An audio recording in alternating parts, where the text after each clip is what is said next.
নমস্কার বন্ধুরা, আমি আবার চলে এসেছি তোমাদের সামনে একটি নতুন রেসিপির সাথে। রেসিপি শুরু করার আগে আমি আমার সকল বন্ধুদেরকে অনেক অনেক শুভেচ্ছা এবং ভালোবাসা জানালাম। আজকে আমি তৈরি করেছি একটি অনেক পুরনো রান্না, যাকে বলে সাবেকি রান্না। এই রান্নাটি শিখেছি আমি আমার শাশুড়ি মায়ের কাছ থেকে। শাশুড়ি মা কিন্তু করতো অন্যরকমভাবে, আমি করি অন্যরকমভাবে। আজকে আমি, তোমরা থাম্বনেল দেখে বুঝতেই পেরে গেছো, পাট শাকের আমি পাট শাক আর কাঁঠালের দানা দিয়ে মটর ডাল করেছি। আমার শাশুড়ি মা করতেন মটর ডালের সাথে পাট শাক সেদ্ধ করে, কিন্তু আমি তাকে করে একটু নতুন কায়দা করে, কিন্তু সবার খেতে কিন্তু খুবই ভালো লাগে। মেন হচ্ছে আমার যিনি শাশুড়ি মা, উনি নিজের হাতে আগে রান্না করতেন, টেস্টি লাগতো। এখন কিন্তু ওনার আরও বেশি ভালো লাগে এবং উনি বলে তোমার রান্নাটাই খুব ভালো লাগে। তাহলে তোমরা দেখে নাও আজকের রান্নাটা। বন্ধুরা, আজকে আমি বানাবো পাট পাতা আর কাঁঠালের দানা দিয়ে মটর ডাল। যার জন্য আমি মটর ডাল এখানে নিয়ে নিয়েছি আমার পরিমাণ মতন, এবং মটর ডালটাকে খুব ভালো করে ধুয়ে আমি ভিজিয়ে রেখে দিয়েছি একটু, দিয়ে আমি এটা প্রেসারে দুটো হুইসেল দিয়ে নেবো। আর নিয়েছি এখানে কাঁঠালের দানা। কাঁঠাল খেতে আমি কিন্তু ভালোবাসি না বন্ধুরা, কিন্তু কাঁঠালের দানা আমার ভীষণ প্রিয়।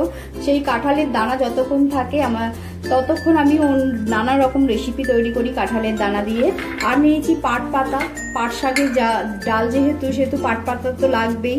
শাকগুলোকে আমি ভালো করে বেছে বেছে নিয়েছি, গোড়া থেকে কেটে নিয়ে গোটা গোটা পাতাগুলোকে ভালো করে আমি জল দিয়ে ধুয়ে রেখেছি।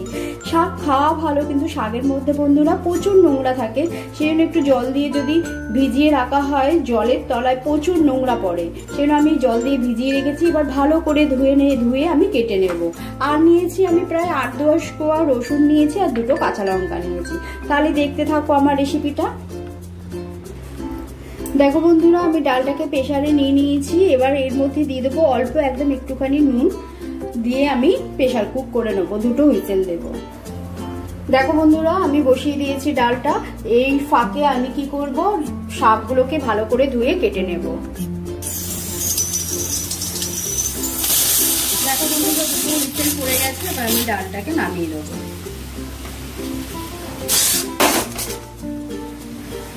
এবার আমি কড়াই বসিয়ে দিলাম। এবার আমি দিয়ে দিচ্ছি সর্ষের তেল।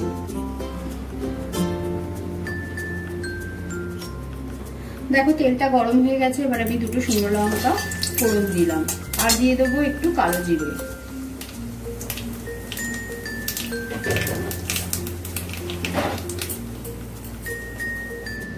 দেখো এই সময় যে আমি রসুনগুলো রেখেছিলাম প্রায় 8-10টা কোয়া রসুন, সেই রসুনটাকে থেতো করে দিলাম। আমরা বলি থেতো, তো অনেকেই বলো ছেঁচো, যে যাই বলো এরকম করে দেবে, কুচিও না, একটুখানি থেতো করে দিলেই ভালো লাগে।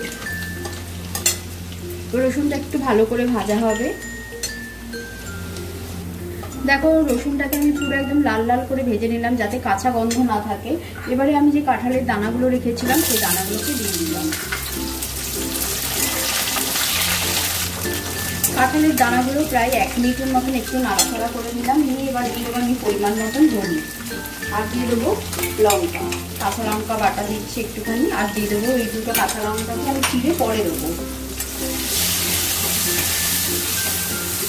একটু হলুদ আর কাঁচা লঙ্কা দিয়ে একটুখানি কয়েক সেকেন্ড আমি নেড়ে নিলাম। এবার আমি দিয়ে দেবো পাট পাতাগুলোকে যে আমি কেটে রেখেছি, এবার সেই কেটে দিয়ে দিলাম।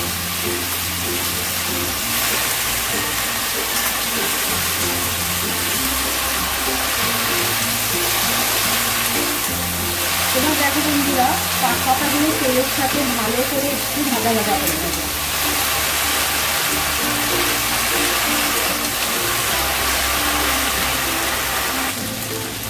দেখো বন্ধুরা, শাকটাকে আমি না 5 মিনিটের মতন একটু বেশ ভালো করে ভেজে নিলাম, যাতে কি হবে, টেস্ট হয় খুব সুন্দর। একটু ভেজে নিয়ে রান্নাটা হবে। কাঁঠালের দানা শাক একবারে ভেজে নিলাম। আমি কিন্তু এখনো নুনটা আমি পরে দেবো। শাক অনেকটাই দেখো মজে গেছে। এবারে আমি দিয়ে দেবো ডালটা। ডালটা দেখো আমি দুটো সিটি দিয়েছি, ডাল আমার পুরো একদম গলে গেছে। দেখো সিদ্ধ হয়ে গেছে পুরো ভালো করে, যার যটা সিটি লাগবে সে তটাই দেবে। আমার দুটোতেই হয়ে গেছে।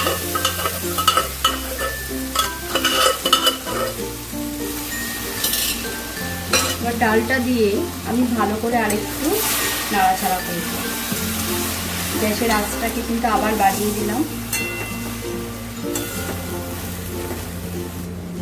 দেখো এই সময় আমি পরিমাণ মতন দিয়ে দেবো নুন। ডালের মধ্যে আমি আগে একটু নুন দিয়েছি, অতএব সেই পরিমাণ মতন আমি নুন দেবো।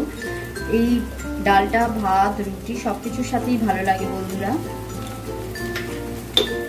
এবার আমি দিয়ে দেবো চিনি। একটু চিনিটা দিলে কি হবে, মিষ্টি মিষ্টি স্বাদ হবে, খেতে ভালো লাগবে। দিয়ে ভালো করে একটু নাড়াচাড়া করে নেবো।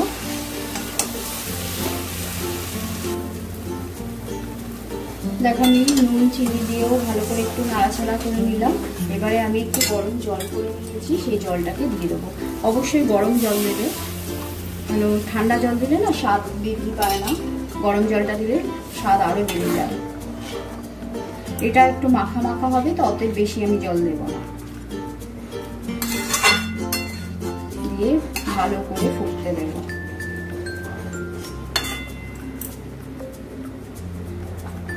দেখো বন্ধুরা, দুটো কাঁচা লঙ্কা যে আমি রেখেছিলাম এগুলোকে একটুখানি চিড়ে চিড়ে দিয়ে দিলাম, ফালা ফালা করে দিলাম। এই কাঁচা লঙ্কা লাস্টে দিলে কি হবে, গন্ধটা খুব সুন্দর আসবে। তাহলে বন্ধুরা, আমার রেসিপিটা যদি তোমাদের ভালো লেগে থাকে তাহলে তোমরা লাইক করে দিও, চ্যানেলটিকে সাবস্ক্রাইব করে আমার পাশে থেকো, আর তোমাদের বন্ধু বান্ধব আত্মীয় পরিজনের মধ্যে শেয়ার করো আমার রেসিপিটা। পাশে থাকা বেল বাটনটি টিপে রেখো। তাহলে আজকের মতন হয়ে গেল পাট শাক। এবার আমি ভালো করে একটু ফুটিয়ে নেবো, তারপর আমি সার্ভ করা দেখাচ্ছি তোমাদের। দেখো বন্ধুরা, ভালো করে ডালটাকে ফুটিয়ে নিলাম। শাক তো পুরো সেদ্ধ হয়েই গেছে, দেখে বোঝাই যাচ্ছে। আর কাঁঠালের দানাগুলোও একদম সুসিদ্ধ হয়ে গেছে। আমি খুন্তিটা দিয়ে হালকা করে স্পেস করছি, দেখো গড়ে যাচ্ছে, কেটে যাচ্ছে খুব সুন্দরভাবে। অতএব রেডি হয়ে গেল আজকের রেসিপি, কাঁঠালের দানা আর পাট পাতা দিয়ে মটর ডাল। চলো তাহলে এবার সার্ভ করে দিই, গ্যাস আমি বন্ধ করলাম। দেখো বন্ধুরা, তাহলে আমি সার্ভ করার জন্য রেডি করে নিলাম আজকের রেসিপি, পাট পাতা আর কাঁঠালের দানা দিয়ে মটর ডাল। এটা দেখতে যতটাই সুন্দর হয়েছে, খেতে ততটাই ভালো, এবং সব থেকে বড় হচ্ছে এটা ভীষণ পরিমাণে উপকারী একটি ডাল। কেন, পাট পাতার মধ্যে প্রচুর পরিমাণে ফাইবার থাকে, যা আমাদের দেহের জন্য খুবই উপকারী, শরীরের জন্য। তাহলে বন্ধুরা, আমার রেসিপিটা যদি তোমাদের ভালো লেগে থাকে তাহলে তোমরা কমেন্ট বক্সে জানিও কেমন হয়েছে আজকের রেসিপিটা। আর সকলে সুস্থ থেকো, ভালো থেকো, পজিটিভ থেকো। আবার চলে আসবো নতুন রেসিপির সাথে। আজকের মতন এইখানেই, ধন্যবাদ।